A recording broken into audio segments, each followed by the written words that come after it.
Hello, friends, and welcome to the Friendly Show. I am your host and friend, Leigh. Uh, okay, another week where I cannot start without laughing at that. I just think it's so cute.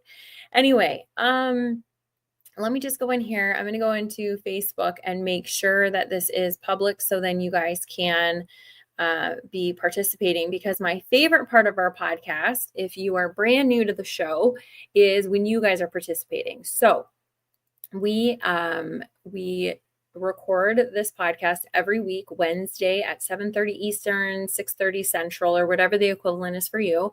And we record live on Facebook, LinkedIn, Twitch, and YouTube. And if you're watching live during that time and you comment, you become a part of the show. It's really that easy, which is super, super cool.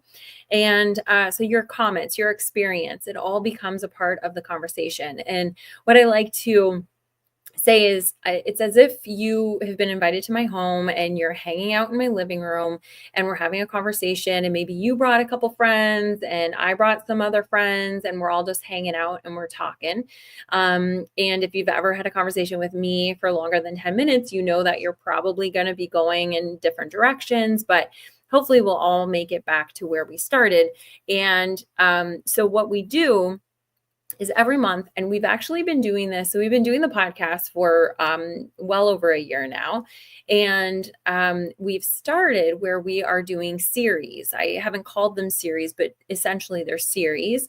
And every month we pick a new theme for that series. And then every week we focus on one of the happy pillars. And those are health, affection for yourself, purpose, partnerships, and youthfulness. And so in the month of April, we have done the theme of excuses.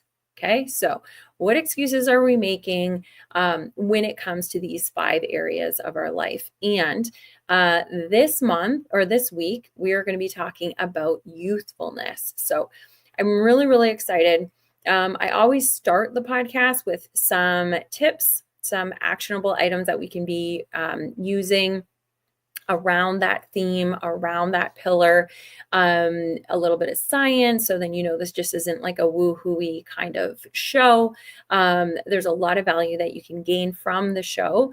And if you're listening to this in the podcast version, I want to make sure that it is not really jumpy for you in the beginning, where it's not going to be as conversation based. It's going to be kind of me doing a podcast episode to you, kind of letting you know. And then as soon as I'm done that portion, which is like the first 10, 15 minutes, then we go to where you share your experiences, your questions. We have a conversation. That sometimes becomes a little bit more difficult for you if you're in the audio version.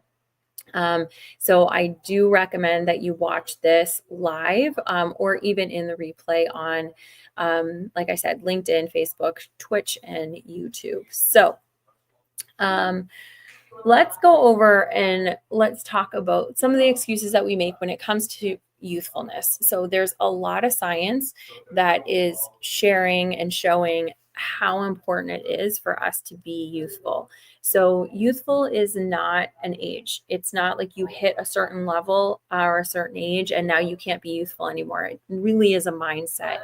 It's all about us looking at life through play and curiosity and engaging in activities that really light up our soul. That's what makes us feel youthful. And that is what we need to be doing more of. The science just backs it that neuroplasticity, so actually changing your brain, becoming more creative, having better memory, having more cognitive flexibility. All of these things happen more and easier when we engage in playful activities. Also, just laughter itself reduces our stress hormones in our body and it boosts our immune system.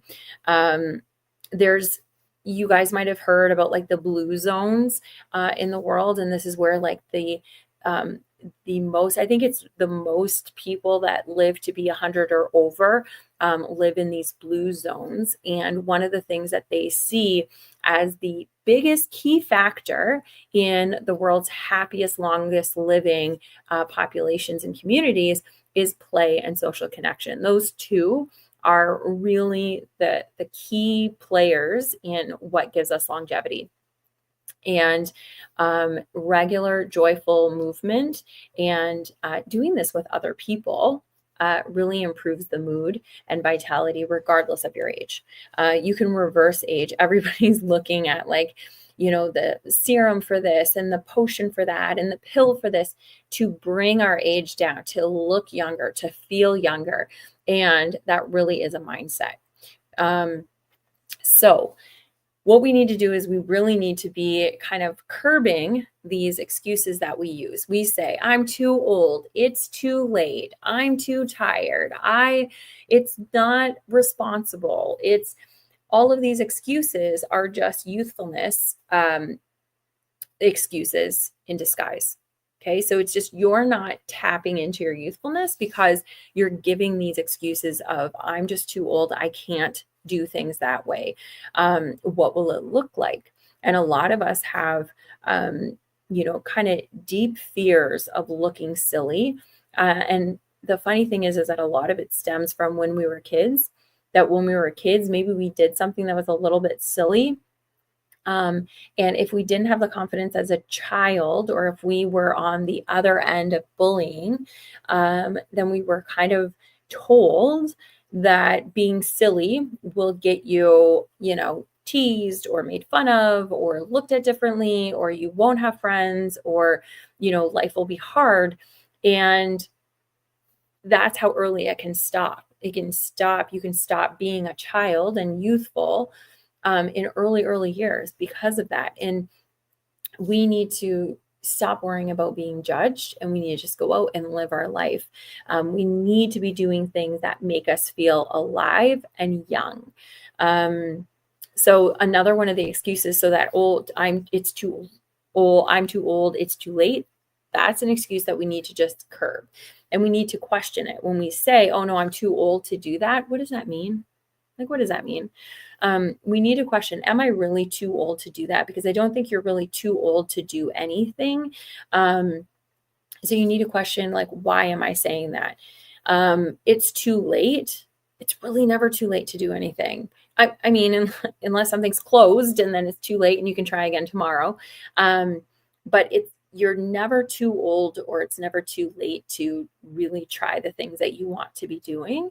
And I just want to apologize for my voice, especially if you're listening to this on the audio version.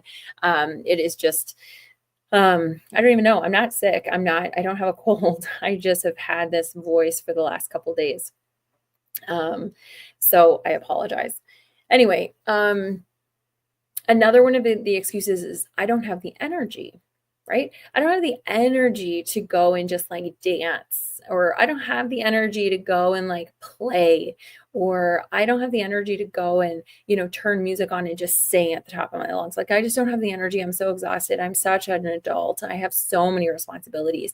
And the fact of the matter is, dopamine, serotonin, and endorphins are all activated by play, by music, by nature, by dance, by laughter. And the energy that always comes after you begin, not before. So you can't be thinking, okay, I need the energy for me to be able to go into play, or I need the energy to be able to like really just let myself live, right? I don't have the energy for that. It's in the action, in the behavior, that you actually produce that energy, and then you're able to do more. And so we need to use play as a pathway to kind of stepping into our purpose, to connecting with other people. The more that we curb this whole notion of being judged by other people, the more we can become vulnerable. And sometimes it sounds silly, but it's just true. Vulnerability, people talk about being vulnerable, and a lot of the time people associate that with just crying, like, oh, I was vulnerable and I was like, I cried in front of somebody, or I was vulnerable and I divulged this information. But being vulnerable is also acting younger. It's doing things that, we're not supposed to do as adults. And showing that vulnerability to say, you know what, I want to go and jump in that puddle. I want to just sing. And I have it in my earbuds and I just want to sing and have a good time. Because when you were kids, you didn't care about what other people thought. That vulnerability of stepping into your youthfulness will really kind of help you connect with other people. And you'll notice that when you are doing the things that are a little bit more silly, a little bit more youthful, a little bit you're questioning the norm of what adults should look like, you see a twinkle in other people's eye as they're seeing you. It's not usually judgment. It's not judgment based on like, oh, you look silly. I can't believe that. The judgment is a lot of the time, wow, look at them doing that. I wish I could do that. I wish I could be that person. And so we're giving them, by being that person, by being vulnerable, by stepping into that, we're also giving people permission to do that as well, because we all really crave that lightness, especially right now. Life is so heavy that we're all craving that lightness and that peace and that happiness. Everybody is looking for happiness. And that's why everything that we do here on the show and in the Happy Circle and all of the things that we're doing, it's all based around happiness, because that's what the majority of the things that we're doing, the success, the relationships, all the things that we're seeking because we want to have that happiness. We want to feel happy. And so this is one of the quickest, easiest ways to feel happy is by stepping into our youthfulness. So I'm going to also leave you now. I'm going to come back. We're going to talk about this and see what your experience is with this, what questions you have, all those kinds of things. We are going to come at the end and we're going to have a lightning round where we've got some questions that we'll get to know each other a little bit more. It is the Friendly Show. So I want to make sure that we're getting to know our friends here on the show. But I wanted to give you a couple of action steps that you can do to like tangible things that you can kind of step into if you're like, I don't even know where to start. And actually that leads me to, I will let you guys know what the theme is for next month, which I'm super excited for that series. I was debating whether or not I talk about resilience, because I think it's really important, especially right now, just the environment that we're in, the world, the way that it is. We all need resilience because we all need to bounce back. We're all having a really hard time. And so I was going to do it and it was just going to be resilience. But then I was also like, it's Mental Health Awareness Month next month in May, and tomorrow. And, a lot of people, when they ask me about the happy framework, they ask me, I just don't even know where to begin. And so I wanted to kind of talk about like where to begin. And so we're going to have the theme, and it's going to be kind of resilience starts here. So what are some of the things that we can do across those pillars to really start building our resilience, no matter where you're at?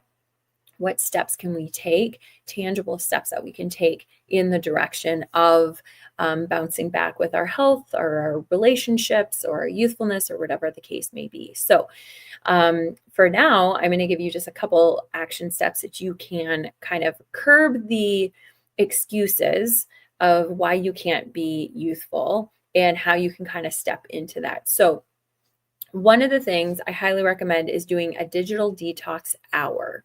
Okay. There's a lot of people that are like, I'm taking the week off, or I'm taking the day off, or I'm taking the month off. And sometimes that's overwhelming. But what I do suggest is you take an hour. And in that hour, you do something that's physical or creative that brings you joy. I can't tell you what that is. For me, it's going out for a walk in nature. And some people are like, if they've walked with me, then they're like, oh, well, you have your phone. The only reason why I have my phone with me is because I want to make sure that if something happens, I have access to it. But I'm not talking on it. I'm not scrolling on it. I'm not doing anything with it. It's just used as a phone and sometimes a camera. If there's some like really cute puppy or there's something that I just want to take a picture, I will sometimes do that. But the majority of the time, I don't even think about taking a picture. I just lap it up and I just get into that nature and really feel it. So for me, that's where I kind of thrive. And so having a digital detox is really, I think, important, but just doing it and not doing anything with that time, you're kind of missing the mark. So you want to go and do something with that time. So whether it's being outside or just having a dance party or whatever that is for you, doing that can really bring you a lot of joy. Just unplug and play. We hear that, plug and play, unplug and play. So I highly recommend that you step into something like that. And also doing a joy inventory. If you've done our 30-day challenges, our happiness challenges, we've done this before. And this is where you list things that made you feel light, fun, or free as a child. And then you pick one of those to revisit. So you either revisit, one a day, or you pick one for the week and you focus on that. But making that list and actually writing that list out is really important, because as you're doing that, your brain now knows that you're focusing on that, and you'll actually find more. Like right now, you might be like, oh, I like to jump rope when I was a kid. That's great. But I can't really think of many more. And as you're writing it, you'll come up with more. So do a joy inventory, and that can really, really be helpful. So let us go back and see if anybody is here and commenting. Here we go. So Pops is here. Hey, hey, hey. He says, sorry, I'm late. That's okay. You're here. That's all that matters. And Jan is here. Hey, Jan. Having grandkids reminds me to have fun, building forts and to be silly. That's awesome. I see. This is what I love about the show, is the conversations that we end up having. I have not built a fort in a very long time, but I want to do that. I think that is so fun. Mike and I, actually, we bought a new couch. I don't know, maybe like in the fall sometime. And the couch that we bought did not fit into, because we are in a condo, and it didn't fit through the hallway. And I knew that. And I told them what our heights of our hallways were and everything. And I was like, I don't think this is going to work. And the sales lady was a great sales lady and convinced me that I was wrong. Anyway, we ended up getting a sectional, and I was like, oh, I don't know that I want a sectional, because this couch that we got was like super cute. We love it because so we'll have it as like a regular couch for when people come over. Everybody can have their own seat. But a lot of the time we make like a pit. And so we put them together. So it makes this kind of box that we have to like jump into and jump out of. And I think we're going to do that again. And I'm going to put blankets over top of it so we can do a fort. So thanks, Jan. Long-winded way of saying I'm going to be building a fort. Jenny is here. Hey, Jenny. Oh my gosh, I'm so excited that you're here. She says, I used to be so disciplined, and that's something that I struggle with. Not necessarily with scrolling, etc., just the rest of it. Okay, so here's the thing. Discipline, I think, is really important. I think we need it. I think because a lot of us, when we were building our businesses and when we were growing up and we were in university, we had to be more disciplined. Then when we get to a certain point, we're like, oh my gosh, I just need to kind of scrap that. And I struggle with it. I need to do better with it. I don't think that we need to do better with our discipline. I, in fact, think that we need to have more discipline in our life. But I think we need to sit back and we need to look at what we're being disciplined with. A lot of the time, and I'm not going to speak for you, Jen, but a lot of the time we're disciplined with the adulting that we have to be disciplined with. Because, when we were kids and when we were growing up, discipline meant that you were getting in trouble. And so we associate our discipline with, okay, I've got to work out this many times a week. I need to get to work on time. I can't be late. I need to do this thing. And this is where I need to be disciplined. And I think what's really, I know it to be true with the people that, I work with, being disciplined with your happiness is really important. And if we can take that discipline that we use for the things that we have to do and instead use it for the things that we want to do, then we'll get more out of it. So a lot of the time we think that youthfulness has to be spontaneous, and that's nice if we can do it. But the reason why we don't do the youthful things that we want is because we don't find the time to be spontaneous. So that's where we have to kind of build it in. We have to be disciplined with it. And so we have like a happy framework. There's kind of like a one pager that we use, and we use that. We look at it at the beginning of the day, and then we use it at the end of the day to kind of reflect on those 5 pillars. Where did we focus on our health, our affection for ourselves, our purpose, our partnerships, and our youthfulness? And the more that we do that, we're becoming disciplined in kind of injecting that youthfulness in every day. So that's a really, really powerful comment, Jenny, when you said that. And I think that's really important, that we need to kind of like look at discipline and just use it, that we're really focusing on our happiness and the things that we can control. So anyway, long-winded. I'm in one of those moods today. So Pop says, another excuse angle is desire. Example, I don't want or desire to do this or that. Okay, so that's fair. But like, if you don't want to do something, like, give me another example of how you would use that. What's this or that you would put in there? Like, is it, I don't want to have fun? I don't want to be playful? I'm just explain that to me, Britt, a little bit more. Okay. But it is interesting, like the way that we use our words, you guys, like we talk about this on the show all the time. The words that we're using are really super powerful. And so, yeah, I don't want to do this, or, and Britt, I might be going off on a tangent. That's not where you wanted to be, but just explain it to me. But if we say like, oh, I don't want to do that, or I can't do that, or that's not, oh, here we go. So Britt says, see right there how I stop mid-sentence to go into the comments. That's why if you're listening to this in the audio version of the podcast, I highly recommend you come over for the video. It'll be a lot easier for you to be able to listen to the whole thing. So Britt says, specifically to me, I've lost my desire to do the iRacing.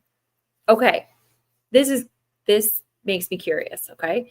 So last week or the week before, you were talking about how much, and correct me if I'm wrong, but how much iRacing really brings you joy and that you want to do more of it.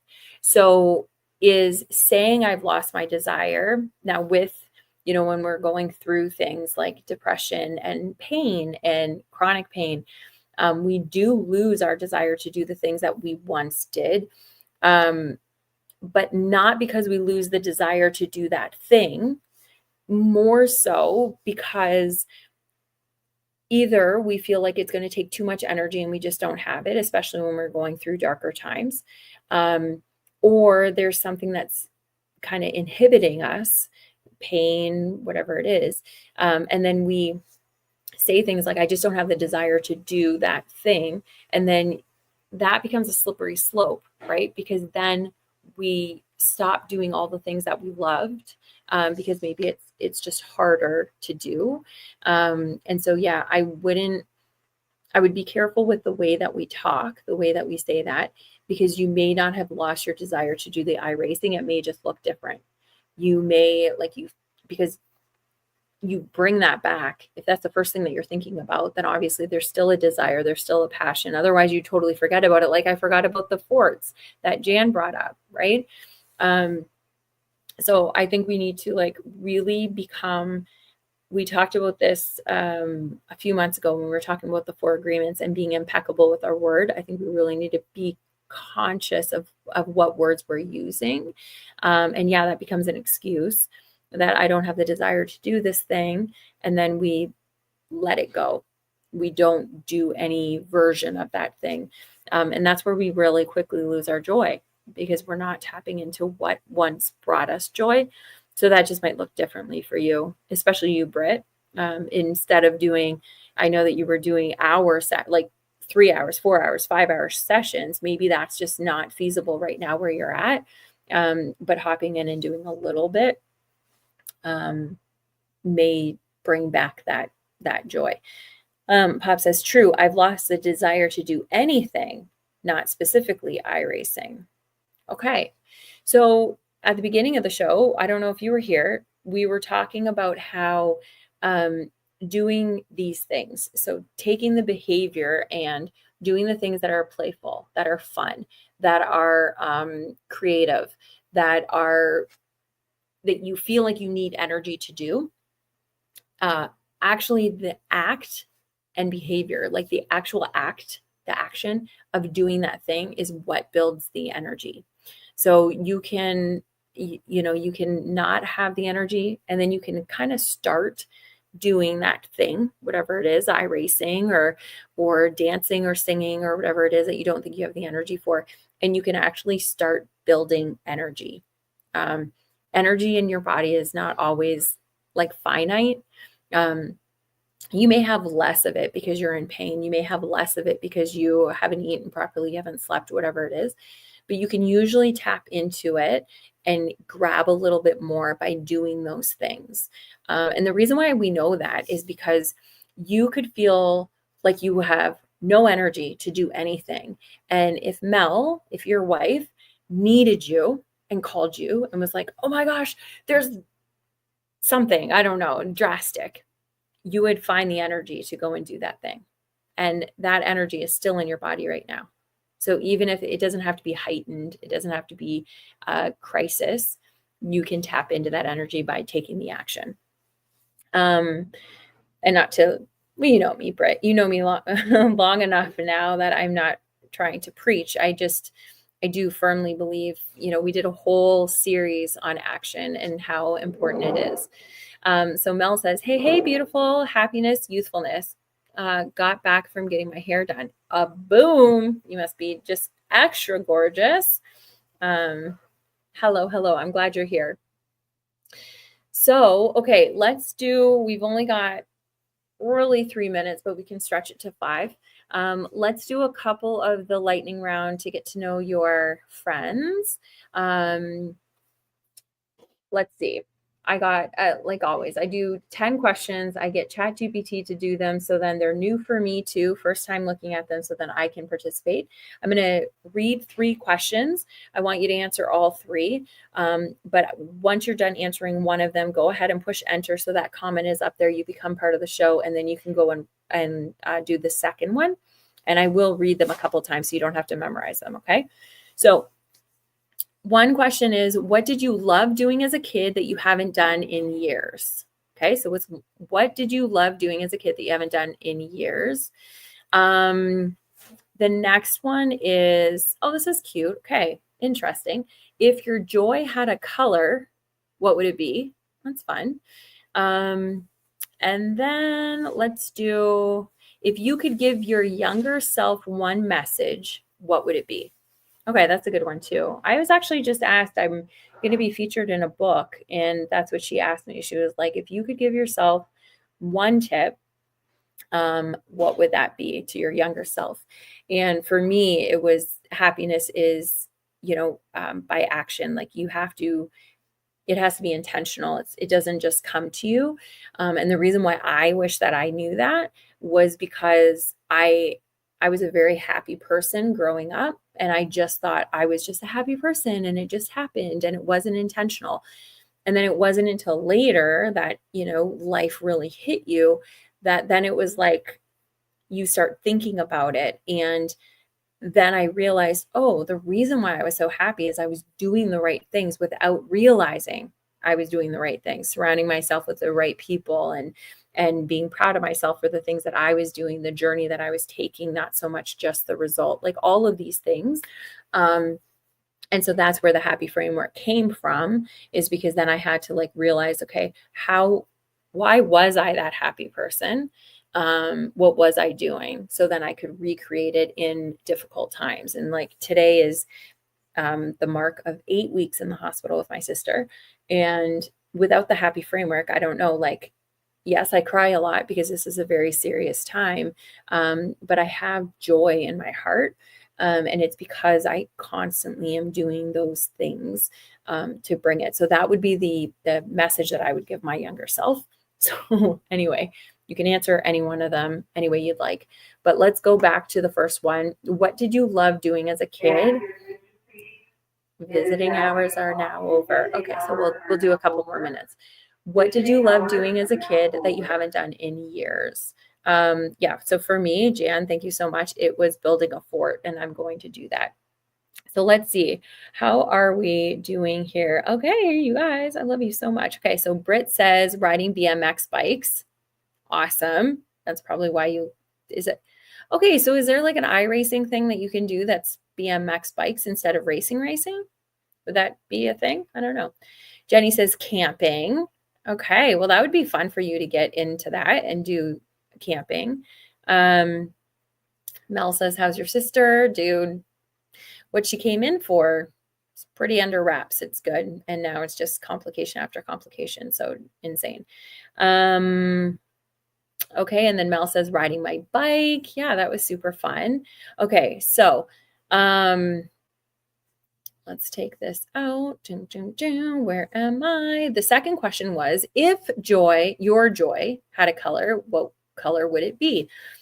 For me, I would probably say yellow, maybe pink, but I think yellow is the color that I would choose. Let's see. Jenny says yellow. Yes. Sarah says green. Hey, Sarah, glad you're here. Interesting. Pop says color of joy is mental health green. Very cool. Okay, awesome. Anybody else say? Mel says joy would be pink. Love it. Jan says purple. Cool. And she used to love to skip rope. That's awesome. Yeah, I love that too. Did you ever do the double dutching? I loved it. Okay. And then that last question is, if you could give your younger self one message, what would it be? So I want to see if any of you guys did that, and then we will wrap it up because they will be kicking me out pretty soon. I'm kind of taking advantage right now. Jenny says, be curious, not judgmental. Amen. It's easy to slip into that, especially when we were younger, eh? Sarah says, nothing is really that serious or bad. Basically, worry less. It's a good advice. Very good advice. Mel says, my message would be, you will make it. Oh, I love that. Okay. And Jan says, yes, she used to double dutch too. That's awesome. Okay, you guys, I am going to wrap this up. I love you guys so much. You guys really are my favorite part of the show. So make sure you tune in for the May series. We're going to be talking about resilience, starts here. So really, like, how do we bounce back? How do we start? Use the 5 pillars. Every week we'll be going through one of the pillars. And so the first week, next week, we will be talking about health and affection for yourself, because they really are tied together. And where to start with all of that. So invite your friends, and let's have a really good show. Jenny, I love you. I'm so happy that you're here. Jan, Britt, Mel, Sarah, you guys have been amazing. Thank you so much for being here. I will see you next week, and please take care of yourselves. Love you, love you, love you. Bye.